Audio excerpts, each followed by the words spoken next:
How do you react when the woman you love laughs at you in front of her friends, calls you too ordinary, and throws you away like you are nothing? What do you do when the same people who mocked you later discover that the boring man they dismissed is actually the one who controls their biggest client and their future? Can a calm, quiet man use only contracts, policies, and facts to turn pure humiliation into a cold, lawful reckoning? Before we dive deeper into this story, I have one small request. Please subscribe, drop a like, comment, and hit that hype button to boost this channel so more people can discover these incredible Reddit stories. My name is Daniel, and people usually describe me with the same 3 words: calm, stable, ordinary. For a long time, I thought that was enough. Marta, my girlfriend, once said she liked that I was different from the loud men she dated before. On the evening everything shifted, I was at the small counter in our apartment kitchen, stirring pasta sauce while she moved around the bedroom, trying on outfits for a dinner with her friends. I had cooked in that kitchen so often that every pan felt familiar. Still, as I listened to hangers slide and her heels tap on the floor, I felt more like her quiet assistant than her partner. I called out that food was ready. She shouted back that she still could not pick a top because her friends expected her to look perfect in photos. When she finally came into the kitchen, she looked beautiful, as always, in tight jeans and a glittery top.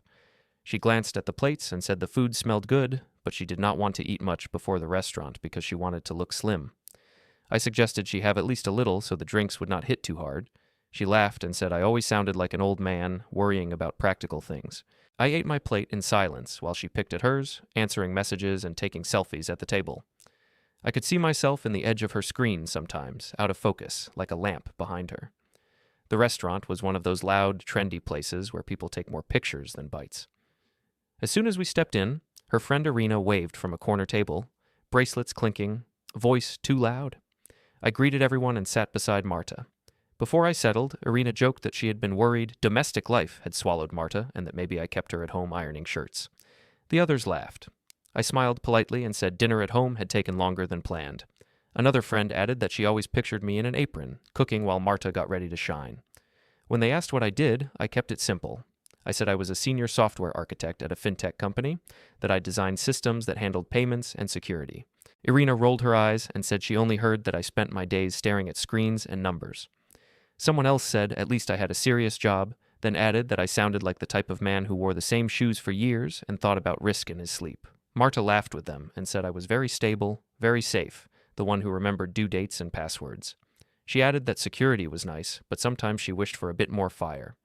The table burst out laughing again. To them, I was the safe level, the training wheels. I sat straight, hands folded under the table, feeling my face warm while my voice stayed even. I said I preferred stability to chaos, that I liked when lights stayed on and bills were paid. Irina leaned closer to Marta and asked if she ever imagined being with a more wild man who did not talk about servers and policies. Marta smirked and said every woman wondered what life with a more exciting man might feel like. The jokes kept sliding in between talks about trips, parties, and men who took them to exclusive places. Marta used me as an example more than once, saying I did not like loud clubs, that I suggested quiet dinners instead of last-minute flights, that even our vacations were carefully planned. At work, people often assume I am just another developer until they see my name on major decisions. That night, however, hearing my own girlfriend turn me into a long-running joke, I felt something small but solid move inside me. I did not shout or leave. I watched, listened, and let the words sink in. When the bill came, I paid my share without comment, even though I had barely touched the cocktails that kept appearing. The others were already planning where to go next. On the drive home, the car was quiet except for the hum of the engine and the soft buzz of Marta's phone. She scrolled through photos from the evening. I asked her, in a low, steady voice, if she really saw me as nothing more than a safe, ordinary man. She sighed and said I was being sensitive, that they had only been joking, that everyone knew I was a good guy. She added that I should relax, that people teased the ones they were comfortable with. She did not look up from her screen as she said it. I realized I could talk for an hour about how it felt, and she would still tell me I was overreacting. So I stayed silent, hands steady on the wheel, and drove us home. The real break happened the next morning, when the jokes were gone and only the truth remained. I woke early and made coffee in the quiet kitchen. Marta came out later, wearing an oversized shirt, her face set in a careful expression. She sat across from me and said that we needed to talk. Her tone was flat, final. She told me that she had been thinking for a while, that our relationship felt too predictable, that she wanted more excitement from life. She said that I was too ordinary for her, that with me she felt safe but small, like nothing big would ever happen. She called me a good person, but not the kind of man who made her feel alive. None of it surprised me after the dinner, but hearing the words so clearly still cut. I listened without interrupting. I could have reminded her who paid most of the rent and who cooked. Instead, I understood a simple fact. She did not respect me, and she did not want to, so I stayed true to the person they kept mocking. I remained calm. I took a slow breath, nodded once, and said that if this was how she truly felt, we should not force anything. I did not ask her to reconsider. I did not bargain. I stood up, rinsed my cup, and went to the bedroom to pack a small bag with clothes and my laptop. She watched me, confused that I was not arguing. She asked if we could still stay friends, if we could at least keep things professional between us because her agency had a contract with my company. I told her I needed time to think and that we would deal with work later. Bag zipped, I walked back to the kitchen, put my keys on the table, and said I was leaving for a while. Then I opened the door and stepped into the hallway. As I pulled out my phone to order a ride, a new notification appeared on the screen. It was a calendar invitation from my company, marked as important and sent to a small group. The subject said there would be a leadership meeting about our Series C funding and a new organizational structure. My name was highlighted among the key attendees. I stood there in the empty hallway, my bag at my feet, Marta a few steps away behind a closed door, and looked at that invite. On one side of the door was a woman who had just told me I was too ordinary. On the other side of the screen was a future she knew nothing about. I accepted the invitation with one tap, slipped my phone back into my pocket, picked up my bag, and walked toward the elevator without looking back. When I got to the office that morning, I felt strangely light. The elevator opened onto the open-plan floor, the usual mix of keyboard clicks and low voices wrapping around me. Nobody there knew my relationship had just ended. They only saw the same Daniel who wrote calm emails, fixed strange bugs, and answered questions without drama. Nadia, my colleague across the aisle, lifted her head and gave me a small smile. She said I looked tired. I replied that it had been a long night. That was all. In our world, people respect clear code and stable systems. They care less about how exciting someone looks over a cocktail. I sat down, opened my laptop, and saw the calendar invite again. Leadership meeting, Series I growth, architecture and partnerships. My name was near the top, with a note that I would present part of the strategy. I watched that line for a long moment. The word ordinary sounded different in my head when I saw it next to that role. While I waited for the meeting time, my mind went back to when I first met Marta. It had been almost 2 years earlier, during a vendor pitch in one of our glass-walled rooms. Marketing was looking for a new agency. Several groups came in with heavy decks full of bright colors and vague numbers. Marta's agency was last. She walked in with her director, Clara, and a designer. I sat along the side as the tech guy to answer questions about data and privacy. Marta did most of the talking. She was confident and prepared, but some of her examples would never pass our rules. After the presentation, she caught me in the hallway and asked if she had said anything that would scare legal. I told her the truth. Instead of getting defensive, she asked if I would help her adjust the deck before they sent the final version. We met that evening in a small cafe near the office. I went through every slide, explaining what we could and could not show. She listened, took notes, and asked direct questions. She said she liked how I explained hard things without making her feel stupid. I liked that she admitted what she did not know. When the decision was made a few weeks later, her agency won the account. Our CMO asked my view after each pitch, and I had been honest. Marta's team was creative and willing to adapt. My notes and quiet support helped them cross the line. We started dating not long after that. In the early months, she often told friends that I was the reason her career had jumped forward. She called me her lucky charm and secret weapon. Back then, it sounded warm. Over time, that warmth thinned and turned into something else. At first, she would introduce me to people as the one who helped her understand strict fintech rules. Later, she shortened the story into a joke. She said she used to know nothing about data until she started sleeping with the system whisperer, then laughed and waited for the reaction. People laughed with her. I smiled, but the line sat in my chest long after. Slowly, her gratitude became more of a small boast about how she had leveraged our relationship. She teased that it was useful to date the guy who knew where all the wires were hidden. At parties, she bragged that her biggest client was almost guaranteed to renew because her boyfriend worked there. She did not say my name. She said, "my boyfriend," like a tool in her bag. Her private words and her public ones began to split. At home, when she was tired, she would rest her head on my chest and say she was glad I was not like her reckless exes. She told stories about men who spent rent money on watches or vanished for days with no explanation. She said I was solid. She said she could breathe with me. In public, that same quality turned into a punchline. At the rooftop bar where she often met her friends, I sometimes joined after work.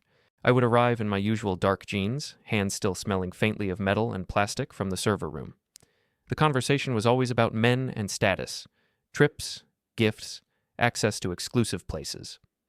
When attention turned to Marta, she would smile and say she had the stable kind. Jokes followed about family cars and savings accounts. No one asked about the systems I built or decisions I made.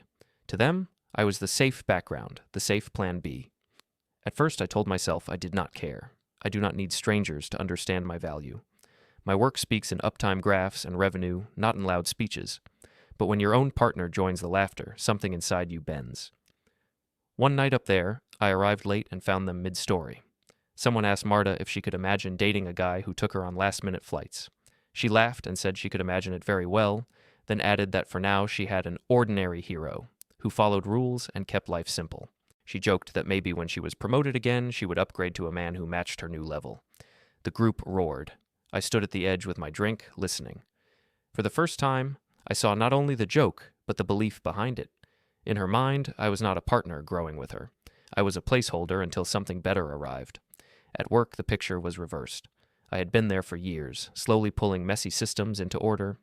I knew the history behind almost every piece of our architecture. Younger developers came to me before they went to managers because they knew I would explain instead of judge. Our CFO, Leo, trusted my numbers when we evaluated new features. The CEO listened when I spoke about risk. So when the funding talks began, my role grew quietly in the background. I sat in meetings with investors, explaining how our platform could scale and stay safe. I reviewed technical parts of documents.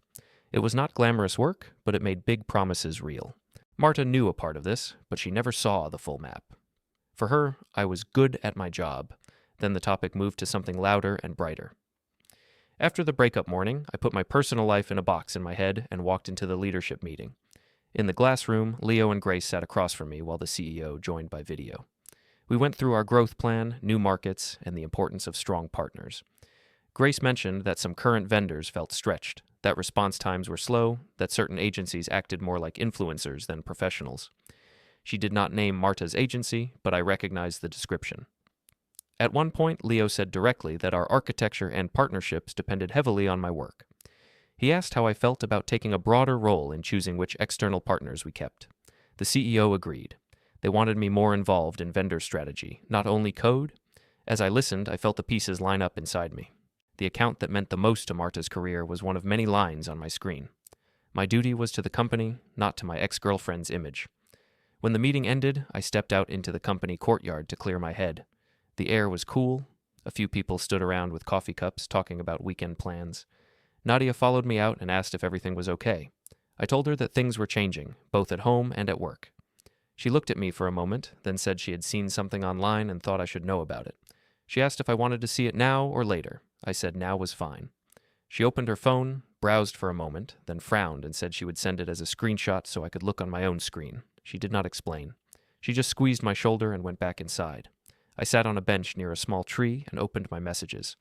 Nadia had sent several images from a group chat she had been added to through a mutual friend. In them, Marta was talking to Irina and a few others. The tone was light, almost bored. Marta wrote that once she secured her next promotion and made director, she might finally drop the training wheels and find a man who matched her upgraded life.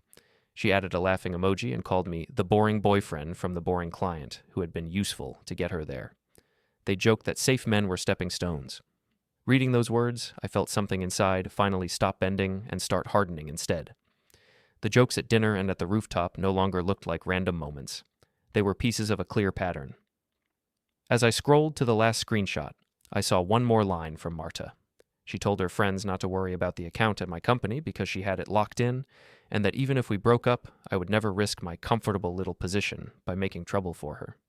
She wrote that I was too cautious, too replaceable, too ordinary to ever push back. I read that last line several times, slower each time, letting the words sink in instead of rushing over them. In Marta's mind, I was so afraid of losing my comfortable little position that I would let her do anything she wanted with the account. I sat on the bench in the courtyard with my phone in my hand and understood something simple and cold. This was not only a breakup, it was a question of respect and of duty. She did not see me as a man with his own standards and responsibilities. She saw me as a soft barrier she could lean on, push, and ignore whenever it suited her. I thought about all the nights I had stayed late to help her team fix mistakes. I thought about reviews where I had softened my comments so her agency would not look bad. In my head, those moments had felt like kindness. In her chat, they were proof that I was weak and safe to use. I put the phone away and walked back inside. Monitors glowed, someone laughed near the coffee machine, keyboards clicked in a calm rhythm. I sat at my desk and opened our internal portal. Instead of checking code, I went straight to the vendor dashboard. Marta's agency sat near the top because of its budget and number of campaigns. I clicked into their section and looked at the charts with fresh eyes. There it was. Missed dates, slow responses, last-minute changes, weak numbers compared to promises. A few smaller agencies with modest decks and no rooftop parties were quietly doing better work. I did not feel any joy seeing that. I only felt my old excuses fall away, one by one. A message bubble from Leo appeared in the corner of my screen. He asked if I had time to talk about vendors. I told him yes. A little later, I sat in his crowded office. He closed the door and said that with the new funding, the board wanted a full review of our biggest contracts. He said he trusted my sense of which partners really helped us and which ones only looked good in slides. Then he looked at me and added that he knew I had a personal connection to one of the agencies. He asked if that would be a problem. I told him, in a level voice, that the personal part of that story had ended that morning. I said I wanted us to look only at performance and behavior now. He watched my face for a moment, then nodded and turned his laptop so we could look together. We went through the list, vendor by vendor.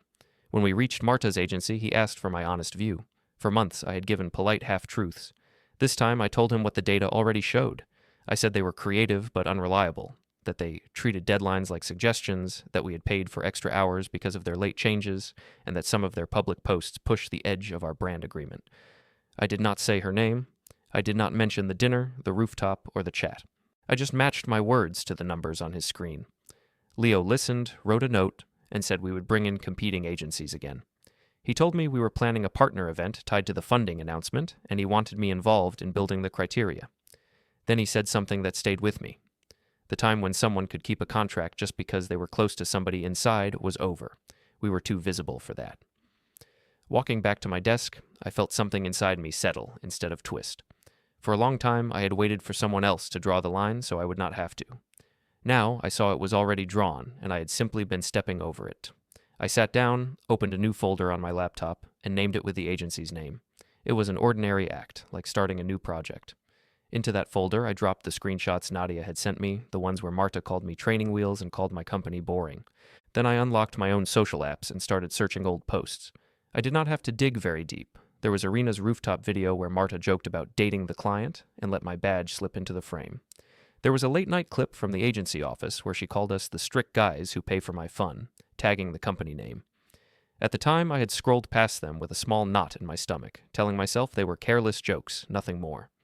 Now, with Leo's words in one ear and the board in the other, they felt like small cracks in a wall that held a lot of weight.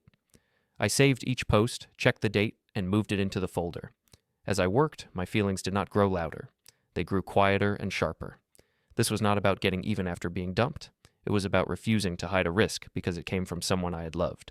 Every file in that folder was a receipt for a choice she had made. For years, I had believed that being a good partner meant absorbing blows and making things easier. Looking at my screen, it looked more like neglecting my role. By early evening, the office had thinned out. The folder on my desktop held posts, chat screenshots, and a simple document where I listed campaign issues, each one linked to a ticket or email. I still had not shown anything to anyone. Before I did, I wanted to talk to someone who lived in the world of policies and consequences, not in mine or Marta's emotions. That meant Sam. His office was not far from mine. I walked there instead of taking a tram, letting the streets clear my head. When I stepped inside, he was alone, surrounded by shelves and stacks of files. He waved me to a chair and asked what was going on. I told him the short version. My girlfriend, who also worked at a marketing agency that handled one of our largest accounts, had ended things that morning. She and her friends had mocked me and my company in private chats and public posts. She had used our relationship to present the account as safe and guaranteed. Now I had proof, and I needed to know where my responsibility stood. Sam did not react with surprise. He asked about documents. Had the agency signed NDAs and brand use clauses? Yes. Did our company have rules about how vendors could mention us online? Yes. Had anyone already raised concerns about this agency in an official way? Some complaints, I said, but nothing organized. I described the posts, the jokes, the group chat lines where Marta said I would never risk my job by acting against her. He leaned back and said I was dealing with a classic conflict of interest tied to possible policy violations. Then he said the line that cut through my confusion. In cases like this, the person most exposed is often not the loud rule breaker. It is the quiet insider who knows and does nothing. If things go wrong later and an audit comes, they ask who knew and when. If my name sat on every contact and there was no sign I had tried to fix anything, I could look like part of the problem, even if I never meant to be. He did not tell me what to do. He laid out two simple paths. One, I could close my laptop, ignore the folder, and hope no one ever saw those posts and messages. If they did, I would have to explain my silence. Two, I could collect the facts, strip my feelings out of them, and give them to the people inside my company who were already reviewing vendors. Then I could step back and let policy work the way it was written. My job would not be to punish anyone, just to stop being a shield. On the walk back to my rented room, his words moved in time with my steps. I saw myself clearly in two roles: the man who cooked and listened while jokes landed on his shoulders, and the man investors asked about risk and systems. Those two versions could not live in the same place much longer. At some point, one of them had to decide. When I opened the door to my room, the stillness met me. No music, no perfume, no clutter, just a bed, a wardrobe, and the small desk with my laptop on it. I sat down, opened it, and brought the folder back to the center of the screen. This time, I went through it like an auditor. I checked that dates and names were clear. I renamed a few files so anyone could follow the sequence. I adjusted my notes so they read like a list of events instead of a story. It struck me how far this was from the way people imagine revenge. There was no fire, no dramatic plan, no fantasy of winning her back or making her beg. Just a man in a plain room, arranging facts into order. My heart did not race. It slowed. Each small act, saving a file, changing a name, linking a ticket, felt like putting weight where it belonged. When the folder looked neat, I opened our internal analytics tool again. In the corner of the vendor page sat a small button that said Export Last 12 Months. My cursor slid toward it and stopped just before it. If I clicked, I would have a clean report to attach to an email for Leo and Grace. I could write a short note saying this data and these posts existed and should be part of the review. No talk about my breakup, no mention of dinners or insults. Just facts.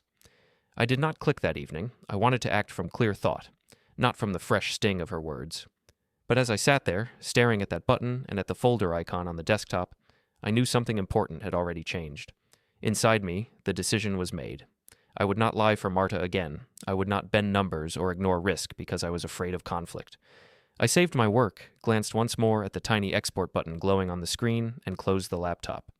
In the darkness that followed, that little shape stayed bright in my mind, like a quiet switch waiting to be flipped. Somewhere between that button and that folder, the next part of my life was already taking form. The next morning, I woke up before the alarm and lay in the dim room, watching the ceiling. The decision I had made the night before sat in me like a stone, not heavy in a bad way, just solid. I knew I would not delete the folder. I knew I would not pretend the post did not exist. At work, my first move would not be some grand reveal. It would be a small, simple step. Treat Marta's agency like any other vendor. No extra protection, no extra patience, no extra excuses. When I walked back into the office, I no longer felt like a man hiding something. I felt like someone slowly moving into his proper place. The open plan floor looked the same, but my own role in it had shifted, even if no one else knew yet. I started with numbers. Before touching any screenshots, I spent hours inside our tools, comparing response times, error rates, and campaign results, for each large agency, including Marta's. I looked at the promises in their original proposals and then at the real outcomes. It turned out the pattern I had sensed was not only in my head. The smaller agencies with fewer parties and fewer flashy events were giving us better returns. The big names moved slower, charged more, and treated our timelines like vague suggestions. Marta's agency sat in the middle, but with worrying spikes and delays. I built one simple sheet listing dates, tasks, and consequences. No comments, no feelings, just facts. Anyone reading it could see who delivered and who did not. Once the data was clean, I messaged Grace and asked if she had time to talk about vendors. She suggested we meet at the co-working cafe around the corner from the office. We sat at a small table by the window, cups between us, laptops open. She said the board wanted us to tighten costs and raise standards after the funding round. She was tired of partners who loved our logo more than our work. She asked me to walk her through what I saw from the technical side. I spoke calmly and slowly about deadlines and changes and late-night fixes. When I mentioned Marta's agency, I did not mention my personal history at all. I just explained that they were creative but unreliable, that we had paid for their style with extra developer hours and stress. I watched Grace's face as she read the numbers. She did not roll her eyes or say I was overreacting. She just nodded and said we needed better. She told me they were planning a large event to announce the funding, a rooftop evening at a hotel with investors, partners, and internal staff. One part of that evening, she said, would be a partner showcase, where agencies could present their work while we introduced the ones we wanted to grow with. She asked if I could help define clear criteria for which partners would be allowed to stand on that stage and which ones we would quietly let go. I agreed. She said the criteria would not be secrets or traps. They would be simple: performance, reliability, respect for our brand, and ability to work with our internal teams without drama. It sounded like common sense. Still, I could already imagine how some agencies would react when real standards replaced easy assumptions. Later that day, Leo called me into his office again. He had my sheet on his screen and a notepad full of numbers. He said he had spoken with the CEO about giving me a more visible role in choosing and managing partners, not just designing systems. He asked if I would be comfortable speaking at the event about why we were changing the way we worked with vendors. He wanted me to explain, in simple words, that we expected respect and professionalism, not just pretty campaigns. My first instinct was to refuse. I prefer quiet rooms and code to microphones and crowds.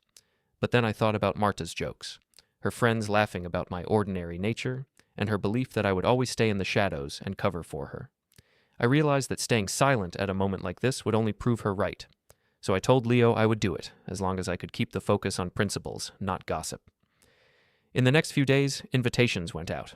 All current agencies, including Marta's, received emails about the Series C announcement and partner showcase, and the evaluation criteria attached to it.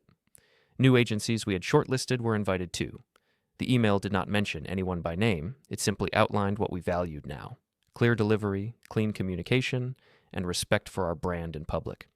I imagined how it would land in her office. I pictured her reading the criteria and brushing them off, thinking they were just formal words. She had spent so long treating our contract as a gift from her personal life that she might not even see the new lines being drawn. One afternoon, I had to visit Marta's agency building for a technical review on a campaign that had already started. Walking into that open office felt strange. The walls were covered with huge posters and slogans about creativity and freedom. Screens flashed color everywhere. People in bright clothes walked quickly around, holding coffee and talking about engagement and followers. Clara greeted me with a big smile and thanked me again for trusting them with such an important account. She said she heard big things were coming for me at my company and added that it was nice when partners grew together. Her tone carried an assumption that our paths were linked. Marta appeared after a moment, hair perfect, smile practiced. She behaved as if nothing had happened between us. She spoke about the project with professional warmth and used my name often, more for show than connection. When she mentioned the upcoming event, she sounded excited. She said her team was already planning the best presentation, that they would show everyone why they were the right choice for the future. She expected me to nod and share her excitement. Instead, I kept my answers neutral. I talked about technical details, nothing more. She seemed slightly annoyed by my calm, distant tone, as if it did not match the picture she wanted to show her director, but she did not push. For her, this review was just another step toward another trophy. After the meeting, I did a quiet tour of their process. I noted each time they asked us for last-minute changes, each time their schedule slipped. I wrote it all down when I returned to my office. It was not a secret inspection. It was my job. The more I documented, the more obvious it became that our relationship with them had been held together by habit and personal comfort, not best practice. This was the part most people never see in stories like this. There is no sharp twist yet, only slow, careful observation. At night, back in my small room, I worked on my keynote outline. I did not write anything about breakups or rooftop jokes or group chats. I wrote about trust and structure. I wrote about how a company can only grow if the people it works with take the work as seriously as the people inside do. I made a line about how disrespect can hide behind a smile and a pretty campaign, and how even quiet people notice when they are being mocked. I did not put names near that line. I knew the people it applied to would recognize themselves without help. During that week, Nadia dropped by my desk with another message on her phone. This time, it was a new story Irina had posted from a bar. Marta was in the background, laughing, telling someone that even though she had let go of the boring boyfriend, she still had his company as her biggest client, so nothing important had been lost. Irina wrote in the caption that smart women always use stable men as launch pads. The video angle caught part of my company's logo on a screen behind them. I watched the clip once, then closed it. The folder on my laptop grew by one more file that evening. I did not rush to show these new posts to anyone. I let them sit there, dated and labeled like pages in a file cabinet. My focus stayed on the official path. Grace and I spent time refining the evaluation criteria. We added points for response times, creativity grounded in real data, and adherence to brand and confidentiality policies. We also added a simple but important line. Public behavior that disrespects the client or treats their brand as a personal toy would be considered in future decisions. That line was not written about Marta alone. Other partners had been sloppy too. Still, I knew exactly who would feel it the most. One evening, Leo called me back to his office and showed me a draft agenda for the rooftop event. The CEO would open with a short speech. Grace would talk about the brand. Then my name appeared next to a new title that had not yet been announced publicly inside the company. Under my name was the phrase VP, Product and Partnerships. I stared at that line for several seconds. For years, Marta had described me as a quiet developer who should be grateful for stability. She mocked me for living in the background. Now the company wanted me at the front of the room, explaining the rules others would follow. I felt no rush of pride, just a deep, clean sense of alignment. This was what my work had been building toward, even if no one outside had seen it. Leo asked if I was ready to stand there in front of all those vendors, including the ones who had taken advantage of my silence. I said I was. He said that in his experience, the people who shout about their value often have the least of it. The ones who build quietly are the ones you hand the microphone to when the stakes are high. I thought of Marta's stories and rooftop speeches, and how sure she was that noise was the same as power. Then I thought of my folder and my simple sheet of numbers. In the end, numbers and rules would decide, not volume. On the way home that night, I walked past the rooftop bar where Marta and her friends often gathered. I saw them through the glass, laughing, glasses raised, lights soft and flattering. For a moment, I imagined the story she might be telling right then. Maybe she was saying that her life was about to move to a new level, that the upcoming event would be another chance to shine, that old boyfriends and old versions of herself were behind her. She might even be laughing about how easily ordinary men accept being left behind while their former partners climb. That picture did not hurt the way it once did. Instead, it looked like a scene from a different life, one that had already ended for me. Back in my room, I opened my laptop one more time that day. The folder sat where I had left it. The vendor sheet sat beside it. I checked both, made sure everything was in order, then opened my calendar. At the top of the coming month, a new event had appeared, marked in bold. Its title mentioned the funding round, the partner showcase, and a rooftop hotel location. My name was listed as one of the main speakers. I stared at that square for a long time, then accepted the invite. My cursor hovered over the description where all agencies, including Marta's, were named as attendees. When I closed the calendar, the date stayed bright in my mind. It was now a fixed point in time where many slow, quiet choices would come together. No one around me knew how much that evening would connect one woman's jokes about an ordinary man to the reality of the system he helped shape. I leaned back in my chair and let the thought settle. On that rooftop, under those lights, all the noise would finally meet the rules it had mocked.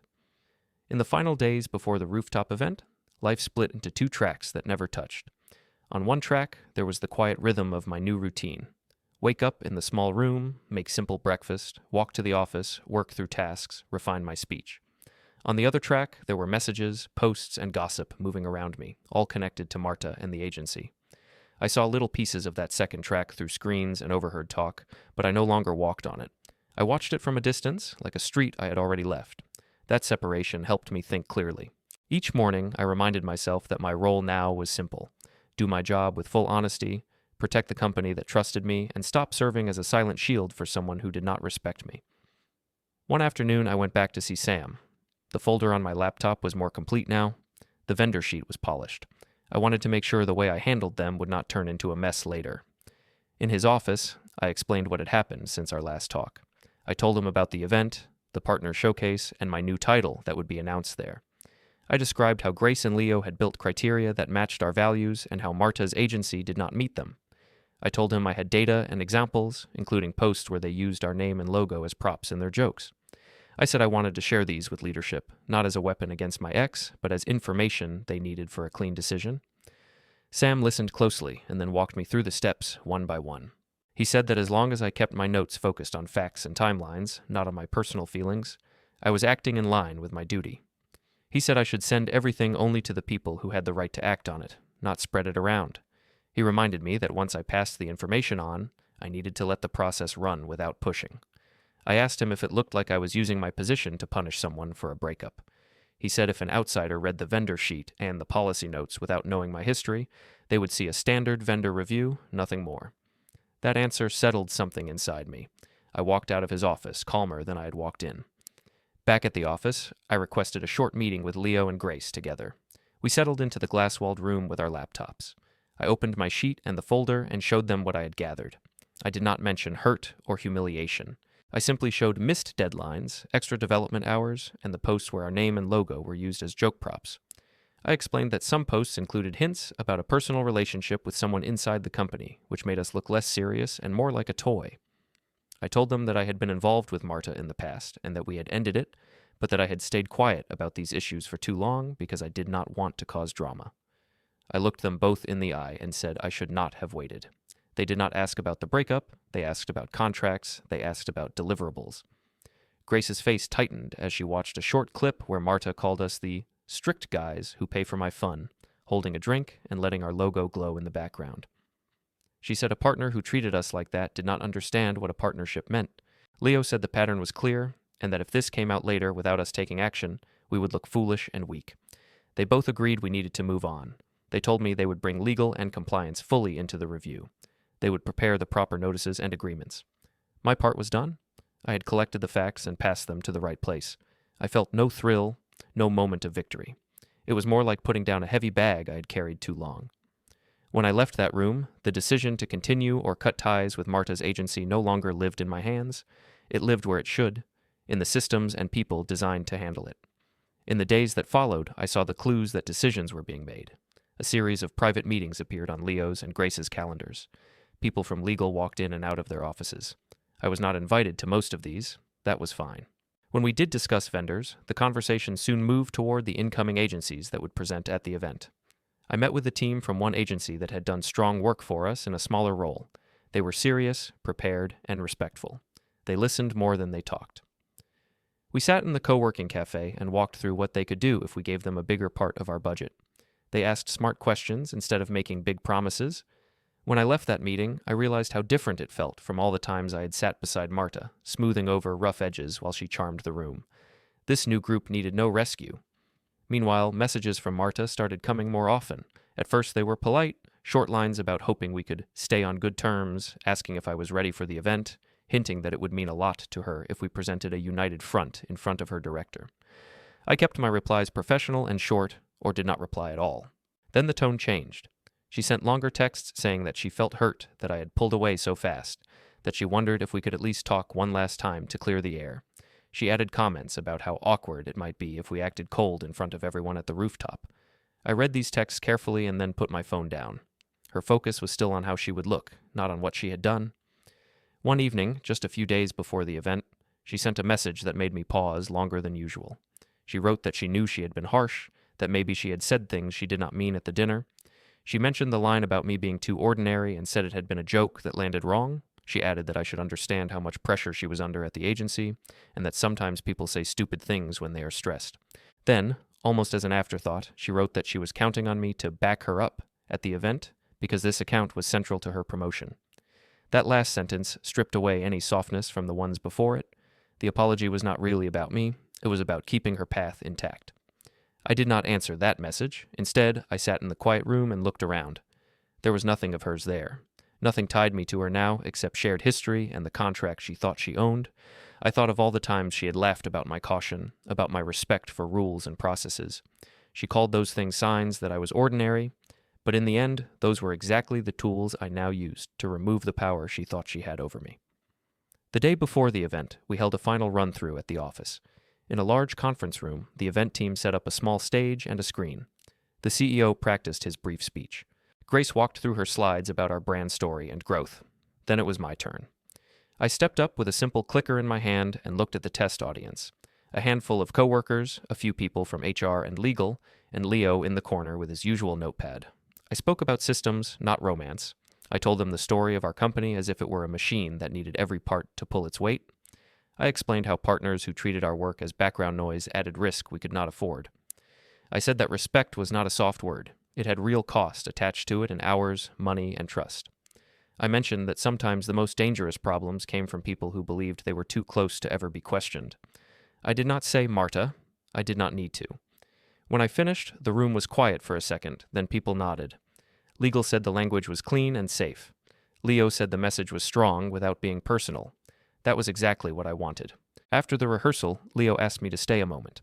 He told me that all necessary internal decisions about Marta's agency had been made. He did not show me any documents. He just said that tomorrow night, during the event, some things would become clear to everyone. He repeated that once we stepped onto that rooftop, my job was simple. Present the truth of our standards and introduce the partners we had chosen for the future. Everything else would follow. I thanked him and went back to my desk, feeling the shape of the next day grow sharp in my mind. The morning of the event was strangely calm. I worked through my normal tasks, reviewed some code, answered emails, and ate lunch at my desk. No grand music, no nervous shaking. Just steady steps. In the afternoon, I changed into a dark suit in the office restroom. I was not used to seeing myself that way. The mirror showed the same face Marta had called boring, framed now by a cleaner haircut and a simple tie. I looked like someone who could stand on a stage without apologizing for it. Before leaving the office, I checked my phone one last time. There were several new notifications from social media. Irina had posted a story about getting ready for the rooftop of the year, tagging the hotel and hinting at a big win for the agency. Marta had posted a shot of her outfit laid out on a bed, with a caption about big nights and big futures. In the background of that photo, half out of frame, I noticed a piece of paper on a desk, covered in scribbles and arrows. I wondered if it was her draft pitch. For a moment, I felt a small, quiet sadness for the gap between the story she was telling herself and the reality waiting for her. Then I put the phone away. The hotel lobby smelled of polished wood and perfume. People in suits and dresses moved toward the elevators in small groups, laughing softly, adjusting jackets and jewelry. I checked in with the event team, and they handed me a badge with my name and new title printed clearly below it. I slid it into my pocket instead of clipping it on my jacket right away. It felt strange to show that to the world before the CEO said it out loud. In a side room near the rooftop, Grace and Leo stood with a few members of the organizing team. There were copies of the schedule on a small table, glasses of water, and a stack of name cards for the front row. We went over the order one more time. CEO, Grace, me, then the partner segment. I asked once more if they were sure about the plan for that part. Leo nodded and said everything was already in motion. He told me to trust the process I had helped build. I did. As the start time approached, I stepped out into the hallway leading to the rooftop terrace. Through the open door at the end, I could see the city lights spreading out, and hear the low buzz of many conversations at once. I clipped my badge to my jacket and touched the small microphone the technician had placed on my collar. It felt light, almost unreal. Then I walked forward. The terrace opened up around me, strings of soft lights hanging overhead, tables arranged in neat rows, the stage set against the skyline. People milled around with drinks, some already holding up their phones to record the view or the early speeches.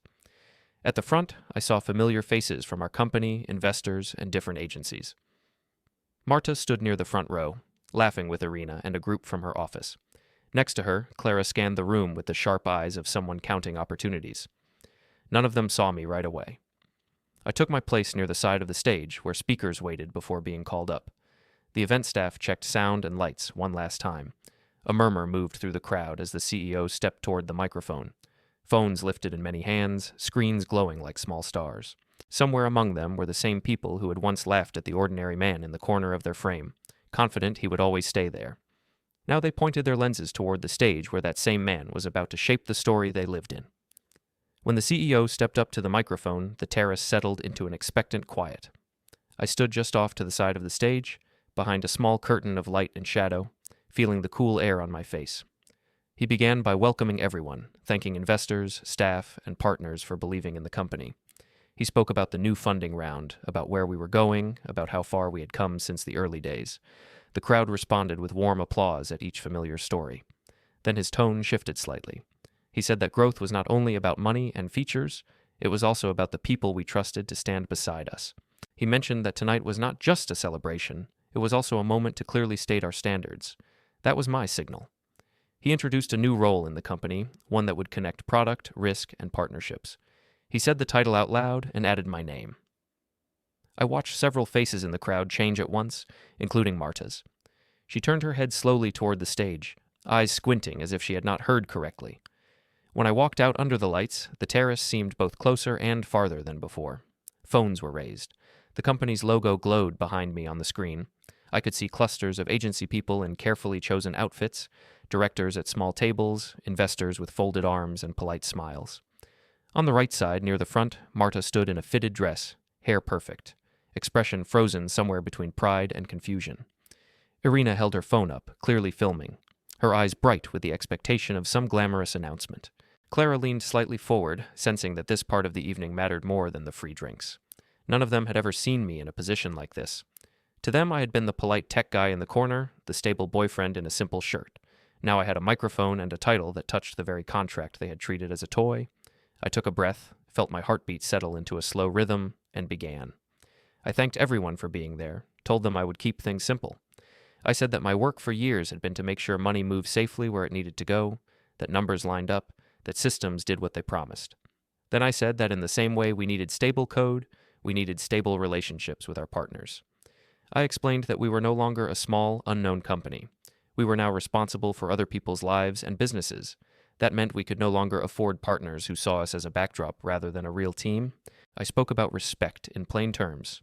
Respect meant showing up on time, doing the work promised, and talking about the client in the same way privately as publicly.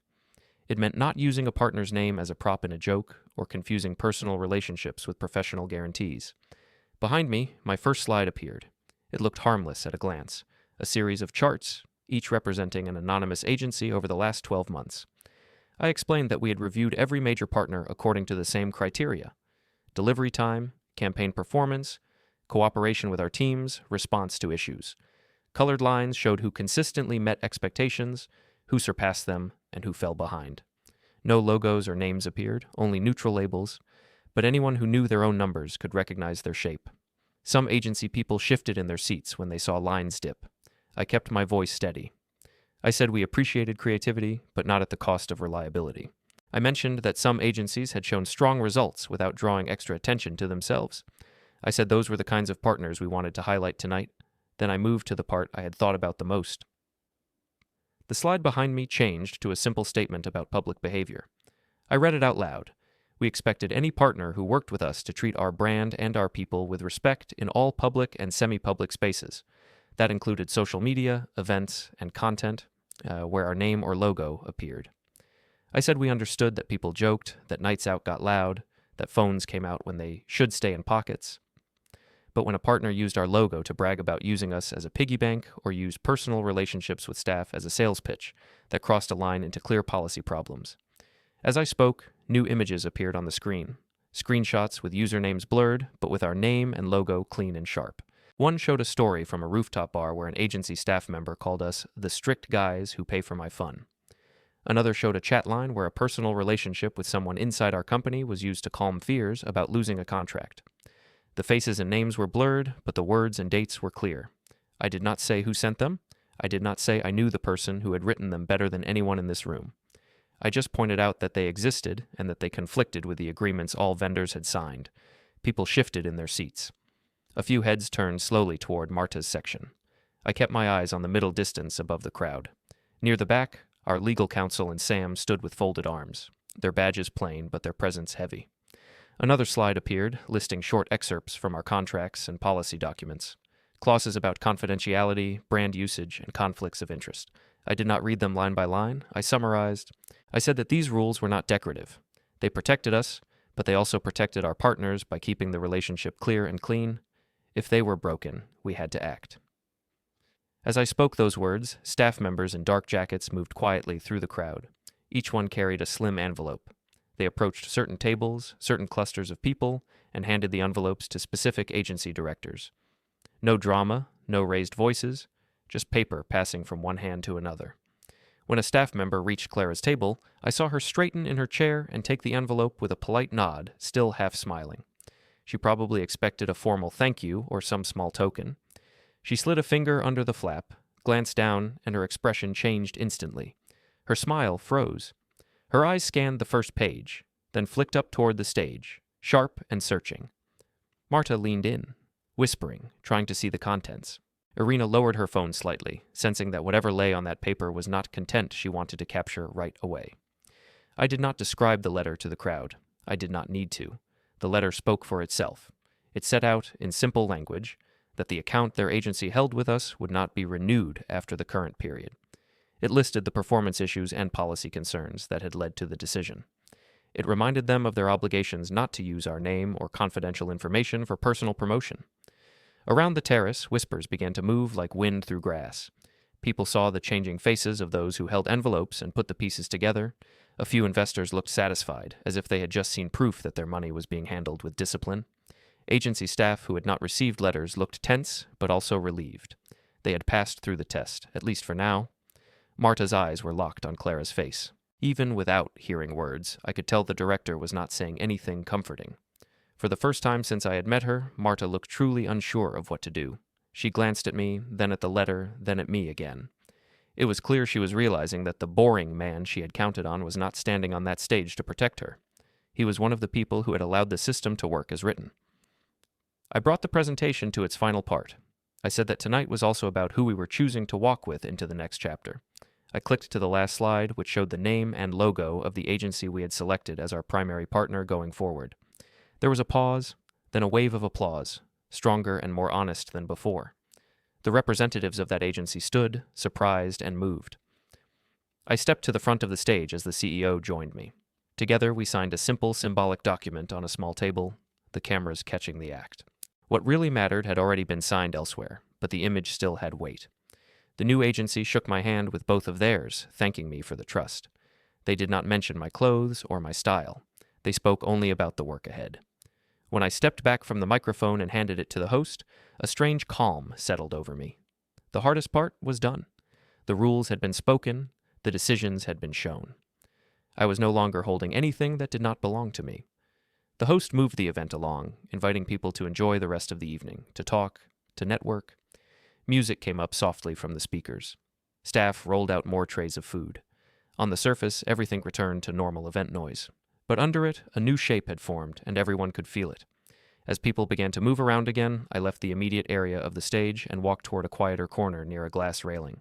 The city spread out below, lights flickering, cars moving along distant streets. Behind me, footsteps approached. I did not turn right away. I knew before I heard the voice who it would be. Marta came to stand a short distance from me, not close enough to touch, but close enough that I could see the strain around her eyes. She said my name once, low. She asked if we could talk, if we could step aside, if I could explain how this had happened. She said everything looked bad, said people would think she had done something terrible, said this could destroy her promotion. Her words tumbled over each other, more about consequences than about actions. All of it came out in a rushed, breathless stream. I answered in the tone I had promised myself I would keep. I told her that I could not discuss internal decisions in detail, that the review had been based on performance and policy, not on our personal history. I said that my responsibility was to the company and its standards now, the same standards she had joked about for years. I reminded her that she had always known where the lines were, even when she chose to treat them as decorative. I did not raise my voice. I did not list every insult or every night I had covered for her. I did not mention rooftop stories or group chat jokes. I simply said that I would not be able to help her fix this. Then I stepped away from the railing, nodded once, and left her standing there. As I moved through the crowd, my phone vibrated again and again in my pocket. Messages and missed calls came in from numbers I recognized, and some I did not. I did not look at them. I made my way to the elevator, nodding to people who congratulated me on my new title, thanking those who said they appreciated the clarity of the presentation. When the doors closed and the elevator began to descend, the noise of the rooftop thinned into a dull echo. For a brief moment I saw my own reflection in the metal panel, a man in a dark suit, eyes tired but steady, badge on his chest, hands still. There was nothing grand about him. He looked, in fact, very ordinary. That thought made me almost smile.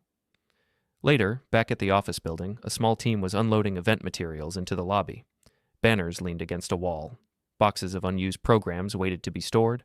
I passed them and walked out into the courtyard one more time. The night air there felt different from the rooftop air, quieter, more grounded. The bench where I had once read Nadia's screenshots sat under a dim light. I walked over and sat for a moment, listening to the soft hum of the city. Through the windows I could see people clearing the day's last tasks inside, screens blinking off one by one. My phone buzzed again. I took it out, glanced at the locked screen. A cascade of notifications filled it. Marta, Clara, unknown numbers, social messages. None of them could change what had already been signed and recorded. I pressed the side button and watched the screen go dark. Then I pulled off my event badge and looked at my name and title, printed there, clean and simple. Near the entrance, there was a box for old visitor tags and outdated badges. I walked over and dropped mine in, letting it land with a soft plastic clink among others. Inside the building, the final lights in the big open office blinked off. In the courtyard, the bench opposite me remained empty, the same bench where I had once waited for a woman who saw me as replaceable. This time, there was no one else coming. I turned away from the glass, put my hands in my pockets, and walked out into the dark street as the courtyard settled back into silence.